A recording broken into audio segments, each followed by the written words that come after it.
Well, good morning, everyone. It's Wednesday. I believe it's the 18th of December. Where the year is going, folks, I'm not kidding you. We're going up to Miami on Friday with the kids and the family, and I'm thinking it's still summer vacation. And in Miami, it'll probably be high 70s. So for all I know, it's going to be summer for me. Anyway, let's talk about the market. We're going to open up in about an hour and 20 minutes, but we've got some overnight data. So eyes are turning from trade war to impeachment. Here are, in a nutshell, here are the factors the market is dealing with. Latest economic data, not bad at all. Not bad at all, actually. China-US trade war, fears are settling down. Brexit, we've got clarity.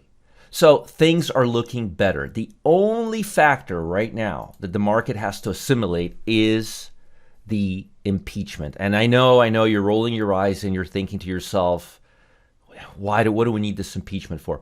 Here's the thing. I think we're going to make a lot of noise. I think we're going to have a lot of what to do about nothings. And I think nothing's going to come off of it. As a matter of fact, I have not seen any evidence in the stock market putting any value into this impeachment. So I'll keep you posted on that. But so far as the stock market's concerned, impeachment, what impeachment? So that's positive. Another thing that's positive, if you look at the S&P 500 yesterday, it only closed up barely, 0.02%. And I know it's nothing, and I know I'm grabbing at straws here, but look at the Russell, 0.50, 0.2, 0.50. You see the smile on my face? China. Resolution of China means resolution of the small caps falling behind. These things are they're making a comeback. I'm telling you right now, look at the 2-year chart of the Russell. Look at this high.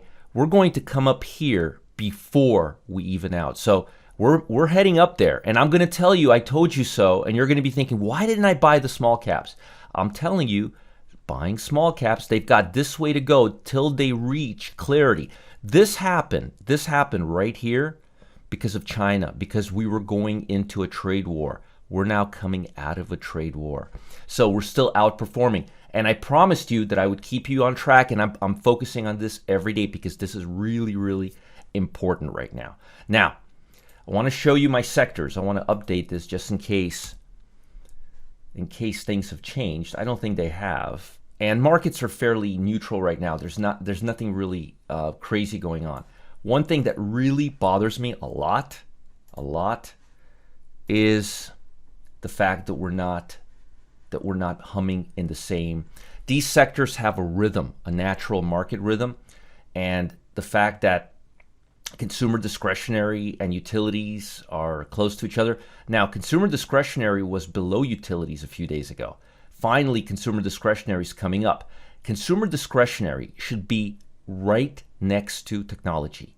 There's very little difference between technology and consumer discretionary, especially when you take the semiconductors, when you take that separation between the semiconductors and other tech stocks away.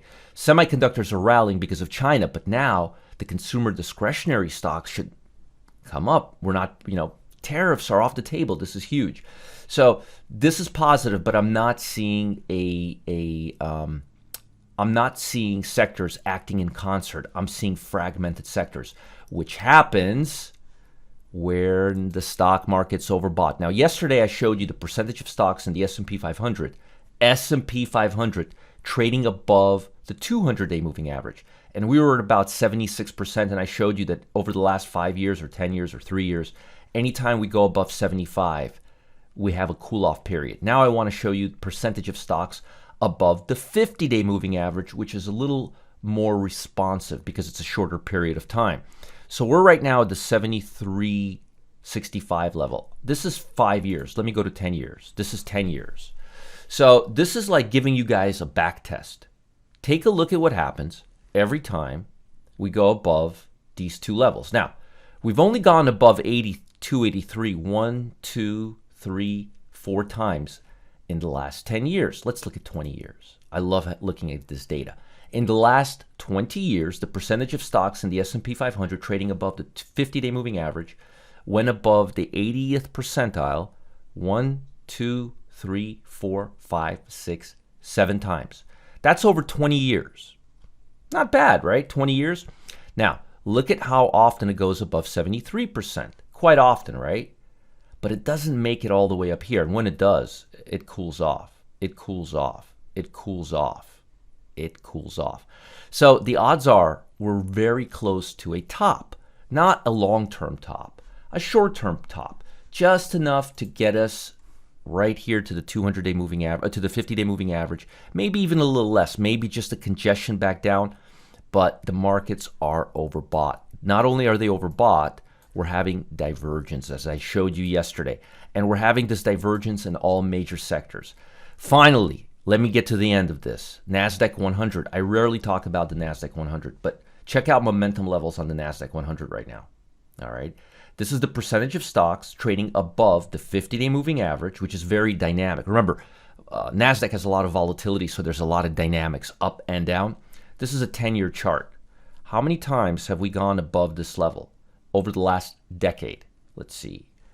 1, 2, 3, 4, 5, 6, 7 times. 7 times in the last 10 years. Are you willing to take that chance? I'm not. We're overbought, folks. We're above 80th percentile. That's telling me this market is grossly overbought.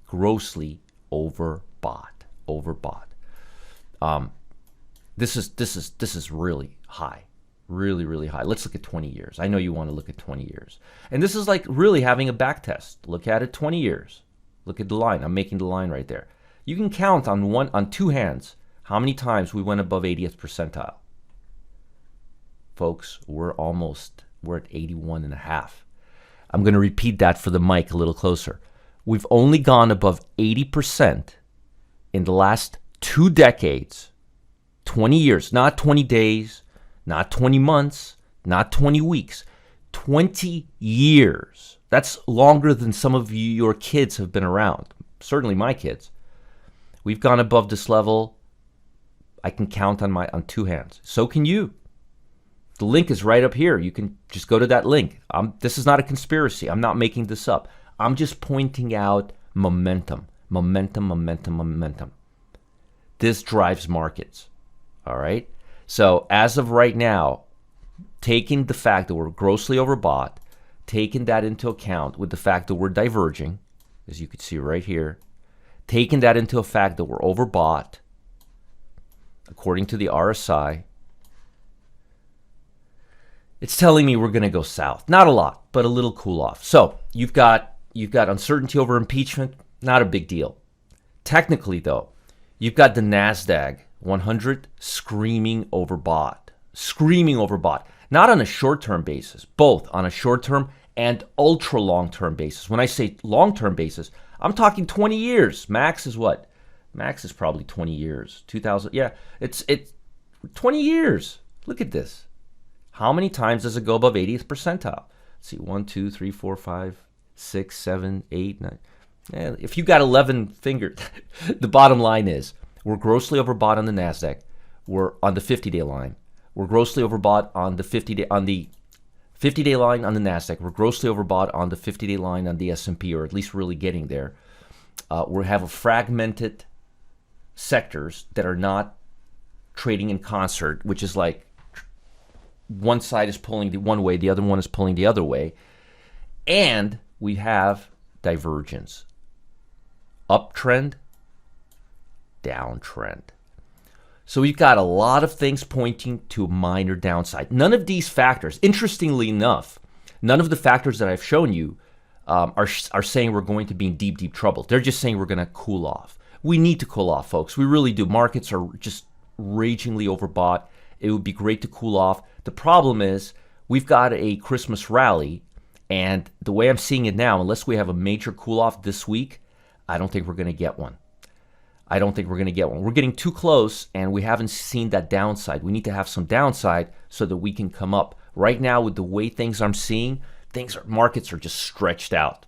So Just too many negatives, short term, very short term negatives. NASDAQ 100, S&P 500, divergence in all three sectors, fragmented sectors, not good. Interestingly, the only thing the market's not focusing on is, or pricing in, is the impeachment. Folks, I'll talk to you tomorrow. Stay out of trouble. I'll give you a full update. We have jobless claims tomorrow. We may see some movement in the bond market. Talk to you then.